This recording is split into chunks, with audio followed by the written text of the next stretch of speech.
भक्तों हरे कृष्णा। भक्तों आज हम सब श्रीमद् भगवद गीता यथारूप अध्याय 6 श्लोक नंबर 1 पढ़ेंगे। भक्तों अध्याय 6 ध्यान योग। भगवान का ध्यान हम लोग किस प्रकार से करें, भगवान यहाँ इस श्लोक में बता रहे हैं। भक्तों उससे पहले हम सब भगवान की मंगलाचरण स्तुति करेंगे। ओम अज्ञानतिमिरन्धस्य ज्ञानांजनशलाकया चक्षुर्मिलितं येन तस्मै श्री गुरुवे नमः। श्री चैतन्य मनोभीष्टं स्थापितं येन भूतले स्वयं रूपा कदा मह्यं ददाति स्वपदान्तिकं। वन्देऽहं श्री गुरुः श्रीयुतपदकमलं श्री गुरून् वैष्णवश्च श्री रूपं साग्रजातं सहगण रघुनाथ वंदितं तम सजीवं साद्वैतं सावधूतं परिजन सहितं कृष्ण चैतन्य देवं श्री राधा कृष्ण पदान सहगण ललिता श्री विशाखान वितांस च। हे कृष्ण करुणा सिंधो दीनबंधो जगतपते गोपेश गोपिका कांत राधा कांत नमोस्तुते। तप्त कांचन गौरांगी राधा वृंदावनेश्वरी वृषभान सुते देवी प्रणममि हरिप्रिये। वाञ्छा कल्पतरुभ्यश्च कृपा सिन्धुभ्येव एव च पतितानां पावनेभ्यो वैष्णवेभ्यो नमो नमः। जय श्री कृष्ण चैतन्य प्रभु नित्यानंद श्री अद्वैत गदाधर श्री वशादि गौर भक्त वृंद। हरे कृष्णा कृष्ण कृष्णा हरे हरे हरे रामा राम रामा हरे हरे। भक्तों भगवान इस छठे अध्याय में बोल रहे हैं, कृपया ध्यान देना। श्री भगवान उवाच श्री भगवान उवाच। भक्तों भगवान यहाँ स्पष्ट कर रहे हैं कि ध्यान योग क्या है। अनाश्रितः कर्म फलम कार्यम कर्म करोति यह शाह सन्यासी च योगी च नाहि निअग्रिह च अक्रिय।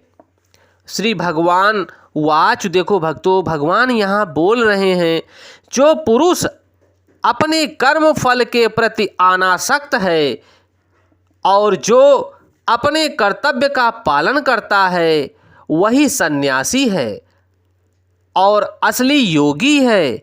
वह नहीं तो अग्नि जलाता है और न कर्म करता है। भक्तों जो पुरुष अपने कर्म के फल के प्रति अनासक्त यानी प्रेम नहीं करता, उस कर्म के फल को भगवान को अर्पित करता है, ऐसा पुरुष अपने कर्तव्य का पालन करते हुए सन्यासी और असली योगी कहलाता है।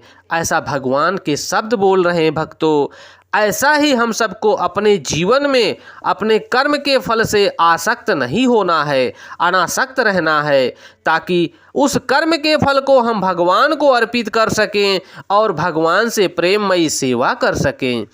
भक्तों भगवान यहाँ बता रहे हैं, अष्टांग योग पद्धति मन तथा इंद्रियों को वश में करने का साधन है, किंतु इस कलयुग में सामान्य व्यक्ति के लिए, सामान्य जनता के लिए संपन्न कर पाना अत्यंत कठिन है। भक्तों श्रील स्वामी श्री रूप गोस्वामी श्रील प्रभुपाद गोस्वामी इस अध्याय में स्पष्ट कर रहे हैं कि अष्टांग योग पद्धति की संतुति की गई है, किंतु भगवान प्रेममयी सेवा पर बल दे रहे हैं कि कर्म योग या कृष्ण भावना अमृत में कर्म करना श्रेष्ठ है।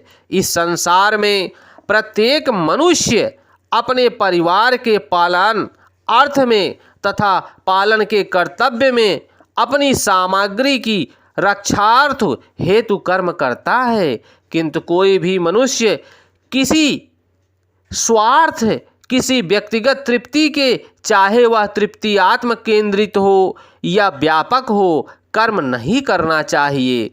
पूर्ण कसौटी तो यह है भक्तों कि कृष्ण भावना अमृत में कर्म करना कर्म के फलों का भोग करने का उद्देश्य नहीं होना चाहिए। कृष्ण भावना अमृत में कर्म करना प्रत्येक व्यक्ति का कर्तव्य है, क्योंकि सभी लोग परमेश्वर के अंश हैं। शरीर के अंग पूरे शरीर के लिए कार्य करते हैं, शरीर के अंग अपनी तुष्टि के लिए कार्य नहीं करते, अपितु पूरे शरीर की तुष्टि के लिए कार्य करते हैं। इसी प्रकार जीव अपनी तुष्टि के लिए नहीं परंतु पर ब्रह्म परमपिता परमेश्वर भगवान श्री कृष्ण के लिए सेवा करना चाहिए। वही पूर्ण सन्यासी या पूर्ण योगी है। भक्तों, इसी प्रकार से हम सबको भगवान की निरंतर सेवा करनी चाहिए। भगवान के नाम जप से, भगवान के नाम को स्मरण करके, भगवान की लीलाओं का स्मरण करके, भगवान के जीवन में बताए गए रास्तों को धारण करके, यही कृष्ण भावना अमृत कर्म है। भक्तों,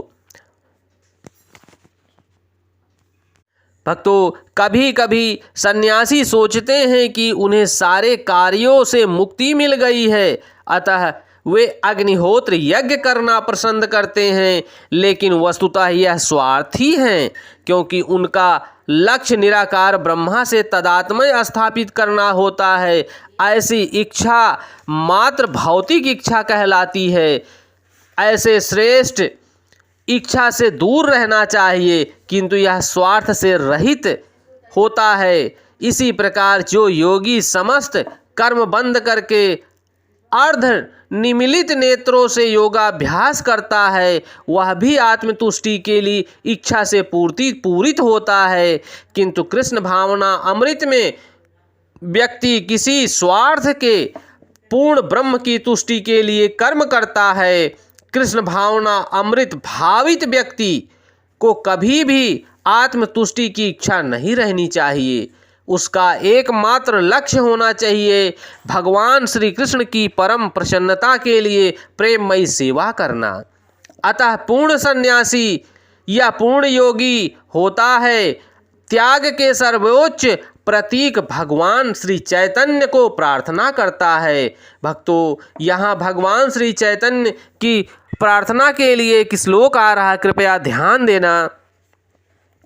ना धनम ना जनम ना सुंदरी कविताम वा जगदीश कमाए, मम जन्मानि जन्म ईश्वरे भक्ति रहैतुकी त्वयि।